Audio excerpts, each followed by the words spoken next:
मैं डॉक्टर चंद्रेश पारे और आज हम बात करने वाले हैं क्रिस्टल फील्ड थ्योरी की एडवांटेजेस और डिसएडवांटेजेस, यानी कि मेरिट्स डीमेरिट्स, या हिंदी में हम कहेंगे क्रिस्टल फील्ड थ्योरी, क्रिस्टल क्षेत्र सिद्धांत की सफलताएं और उनकी असफलताएं। देखिए, कोई भी थ्योरी पूर्ण नहीं होती। आपको याद हो तो हमने जब क्रिस्टल क्षेत्र सिद्धांत के लेसन की शुरुआत की थी तो वह शुरुआत हमने की थी वीबीटी की कमियों से, यानी कि वीबीटी में कौन कौन सी कमियां रही। जब वीबीटी की कमियों की बात करते थे ना, तो क्रिस्टल क्षेत्र सिद्धांत की शुरुआत हुई कि उन कमियों को दूर कैसे किया जाए। यानी कि ना तो वीबीटी अपने आप में कंप्लीट है, तो क्या अगर वीबीटी फेल होती है तो सीएफटी में भी कोई कमियां होगी? तो निसंदेह है, कोई भी सिद्धांत अपने आप में पूर्ण नहीं होता है। तो आज हम क्रिस्टल क्षेत्र सिद्धांत की कमियों की और उसकी उपादेयता की, उसके मेरिट्स और डीमेरिट्स की बात करने वाले हैं। सबसे पहले हम बात करते हैं क्रिस्टल क्षेत्र सिद्धांत की एडवांटेजेस की, यानी कि उसके मेरिट्स की, कि ऐसे कौन कौन से पॉइंट हैं जहां पर क्रिस्टल क्षेत्र सिद्धांत, क्रिस्टल फील्ड थ्योरी सफल हुई। तो सफलता में हम कहते हैं सबसे बड़ी इसकी सफलता कहाँ रही? इसने कॉम्प्लेक्सेस के कलर्स के बारे में बहुत अच्छी जानकारी दी है। वीबीटी यद्यपि कलर की बात तो करता है, लेकिन उसके कारणों को स्पष्ट नहीं कर पाता कि ऐसा कौन सा कारण है जिससे कॉम्प्लेक्सेस अपनी अलग अलग ऑक्सीडेशन स्टेट में या एक ही ऑक्सीडेशन में जब अलग अलग लिगेंड के साथ में अटैच होता है तो इतनी वेराइटी में कलर क्यों देता है। लेकिन क्रिस्टल क्षेत्र सिद्धांत डी-डे स्प्लिटिंग को आधार मानकर और इलेक्ट्रॉनिक ट्रांजिशन को अच्छे से एक्सप्लेन करता है और इसके साथ में कलर के मूल कारणों को भी अच्छे से समझा देता है। जैसे हमने बात की थी टाइटेनियम हेक्साहाइड्रेट की, तो टाइटेनियम हेक्साहाइड्रेट सबसे पॉपुलर एग्जांपल रहा है। वहां हमने क्या कहा था? टाइटेनियम हेक्साहाइड्रेट में टाइटेनियम +3 ऑक्सीडेशन स्टेट में, यानी कि 3D1 ऑक्सीडेशन स्टेट में है, तो ये येलो लाइट को एब्जॉर्ब करता है। तो हम कहते हैं माइनस येलो, और येलो लाइट को एब्जॉर्ब करने के बाद में इसका कलर कैसा होगा? तो कलर व्हील, यानी कि कॉम्प्लीमेंट्री कलर के द्वारा हमने कहा कि इसका कलर पर्पल होगा। तो इस तरह से कॉम्प्लेक्सेस के कलर कैसे होंगे और उसका जो मूल कारण जो स्प्लिटिंग है, डी स्प्लिटिंग है या इलेक्ट्रॉनिक ट्रांजिशन है, उस इलेक्ट्रॉनिक ट्रांजिशन के द्वारा सीएफटी कलर ऑफ कॉम्प्लेक्सेस को बहुत आसानी से एक्सप्लेन कर पाती है और ये इसकी सबसे बड़ी सफलता है। फिर हमने जब एप्लीकेशन की बात की तो हमने कहा था इसकी दूसरी बड़ी सफलता है कि ये कॉम्प्लेक्सेस की मैग्नेटिक प्रॉपर्टीज को, यानी कि उसके चुंबकीय गुणों को बहुत अच्छे से एक्सप्लेन कर पाती है। जब चुंबकीय गुणों की बात करते हैं तो हमने कहा था कि कॉम्प्लेक्स कब डायमैग्नेटिक होगा या कब पैरामैग्नेटिक होगा, अर्थात कब वो अनुचुंबकीय होगा और प्रतिचुंबकीय होगा, इसकी जानकारी सीएफटी दे पाती है। जबकि वीबीटी अनुचुंबकीय और प्रतिचुंबकीय को उसके प्रायोगिक, यानी कि प्रैक्टिकल बेस के ऊपर ही एक्सप्लेन कर पाई थी। अलग अलग प्रोसेस थे, लेकिन उसके मूल कोर्स को समझाने में वीबीटी पूरी तरह से असफल हुई। तो अब जब अनपेयर्ड इलेक्ट्रॉन होगा तो हमने कहा वो अनुचुंबकीय हो जाएगा, यानी कि पैरामैग्नेटिक होगा, और जब उसके पास में सारे इलेक्ट्रॉन पेयर्ड होंगे जो कि लिगेंड के ऊपर डिपेंड करता है, तब वो प्रतिचुंबकीय, यानी कि वो डायामैग्नेटिक होगा। तो इस तरह से कलर के साथ साथ कॉम्प्लेक्स की नेचर को, उसकी मैग्नेटिक प्रॉपर्टी को भी सीएफटी बहुत अच्छे से एक्सप्लेन कर पाती है। तीसरा जहां पर वीबीटी फेल हुई थी वो था कि लिगेंड के ऊपर कंसंट्रेशन वीबीटी का नहीं था, यानी कि पूरी तरह से मेटल पर बेस थी, मेटल पर एम्फेसिस दिया जाता था। लेकिन सीएफटी ने क्या किया, ना केवल मेटल पर एम्फेसिस दिया बल्कि लिगेंड को पे ऊपर भी बराबर उसने एम्फेसिस दिया।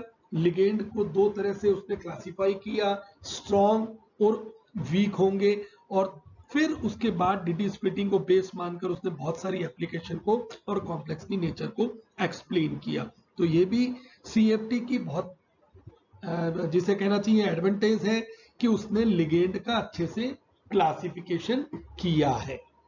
अब साथ में जो मेटल कॉम्प्लेक्सेस हैं, मेटल कॉम्प्लेक्सेस की फिजिकल प्रॉपर्टीज में, उसके भौतिक गुणों में, चाहे वो एमपीबीपी हो या फिर उसके स्पाइनेल्स हो, उनमें जो दोष उत्पन्न होते हैं ना, उन विसंगतताओं को, उन एनोमोलीज को सीएफटी ने अच्छे से एक्सप्लेन किया है।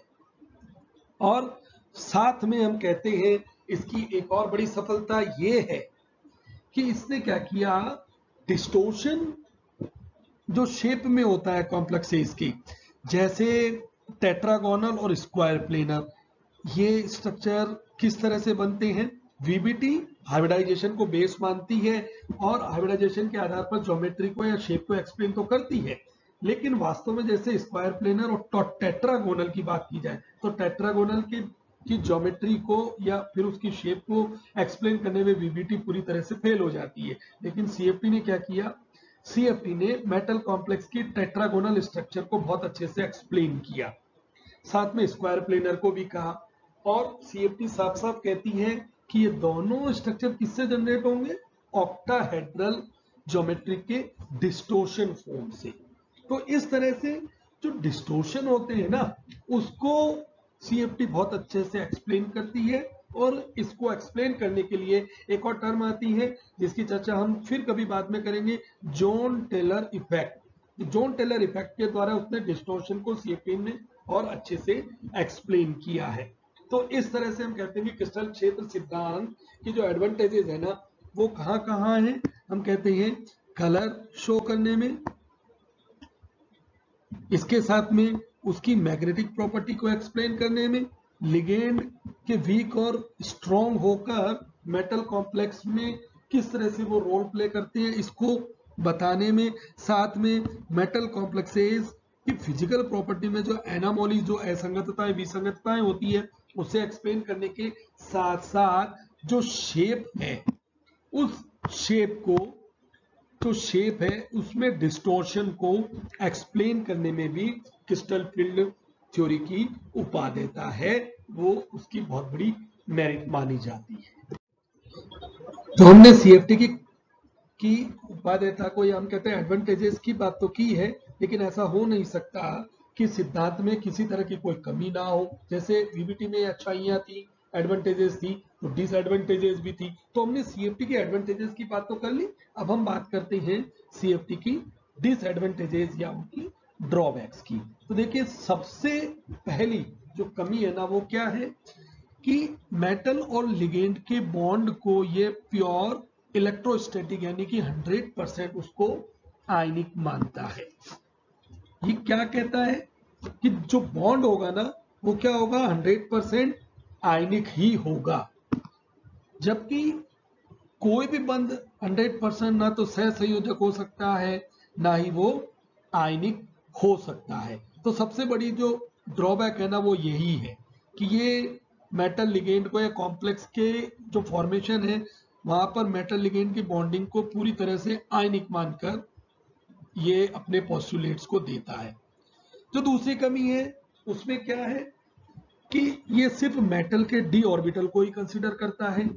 अब आप अगर मेटल के सिर्फ डी ऑर्बिटल की बात करेंगे तो एस और पी ऑर्बिटल का वहां पर क्या होने वाला है, उनका भी तो कहीं ना कहीं कोई ना कोई रोल होना चाहिए ना।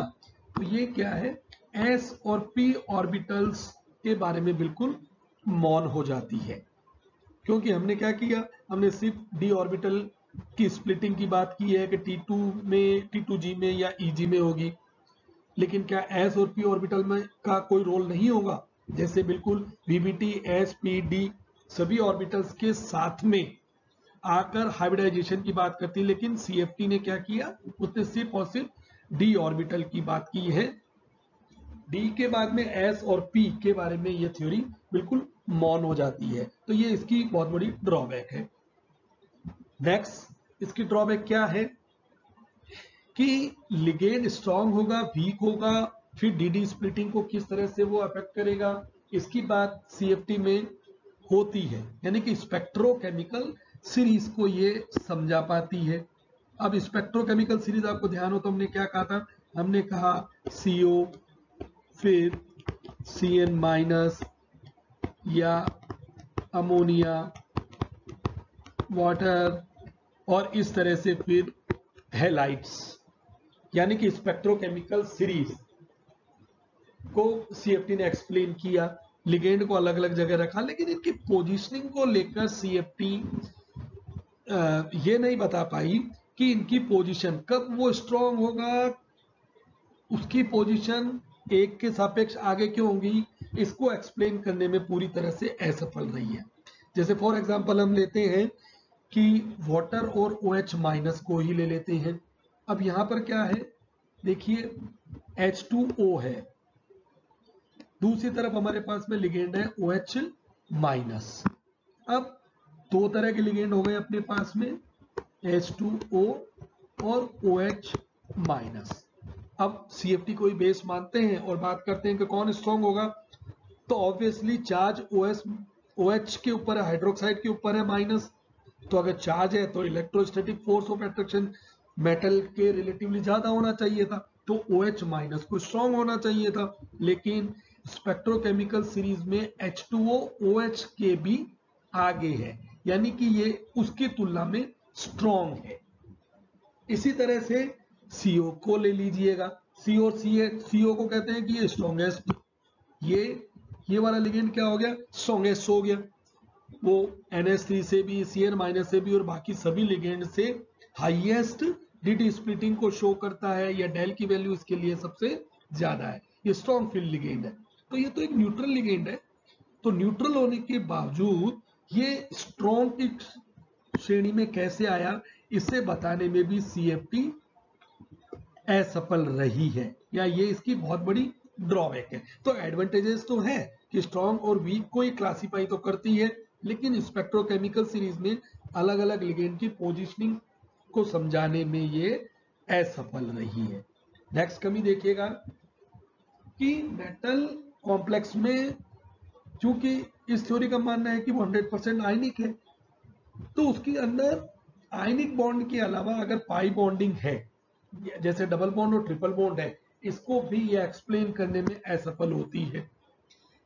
अगर आयनिक होगा तो उसमें कोवेलेंट करैक्टर होना ही नहीं चाहिए, जबकि डबल बॉन्ड और ट्रिपल बॉन्ड क्या है, ये सह संयोजकता को दिखाने वाले गुण हैं। तो यहाँ पर यह है पाई बॉन्डिंग, डबल बॉन्ड और ट्रिपल बॉन्ड जो मेटल कॉम्प्लेक्सेस में आते हैं, इसको एक्सप्लेन करने में भी असफल होती है। और एक बहुत सुंदर सा एग्जांपल है जो बहुत बड़ा क्वेश्चन मार्क खड़ा करता है, सैंडविच कंपाउंड। अगर आपने नाम सुना हो तो सैंडविच कंपाउंड कैसे है, जैसे क्रोमियम, क्रोमियम का देखिएगा, दोनों यहाँ पर क्या है, क्रोमियम जीरो ऑक्सीडेशन स्टेट में है, बेंजीन अपने आप में एक न्यूट्रल लिगेंड है। अब यहाँ पर दोनों के पास में कोई चार्ज नहीं है, क्रोमियम पॉइंट चार्ज नहीं हो सकता, ना ये पॉइंट डाइपोल होगा बेंजीन, लेकिन उसके बावजूद ये मेटल कॉम्प्लेक्स बनता है और बहुत ही स्टेबल मेटल कॉम्प्लेक्स है। तो इसका फॉर्मेशन कैसे होगा, इसके बीच की बॉन्डिंग कैसी होगी, इसको एक्सप्लेन करने में भी CFT अनसक्सेसफुल है या सक्सेसफुल नहीं है, ये इसकी कमी रही है। अब इसके साथ ही देखिएगा, अगर शेप की अगर हम बात करें तो VBT क्या करती है, कॉम्प्लेक्स की शेप को डिटरमाइन करने के लिए हाइब्रिडाइजेशन का सहारा लेती है कि sp3 होगा तो टेट्राहेड्रल ज्योमेट्री होगी, D2sp3 या sp3d2 होगा तो ऑक्टाहेड्रल होगी, sp2d या dsp2 होगा तो स्क्वायर प्लेनर ज्योमेट्री होगी। लेकिन CFT उस शेप को बताने में पूरी तरह से असफल है, या उसने बात ही नहीं की। Square planar tetragonal structure octahedral से बनेंगे या वो कॉम्प्लेक्सेस बनेंगे, इसको तो CFT ने एक्सप्लेन किया, लेकिन उनकी शेप को एक्सप्लेन करने में यह सफल नहीं हो पाई है।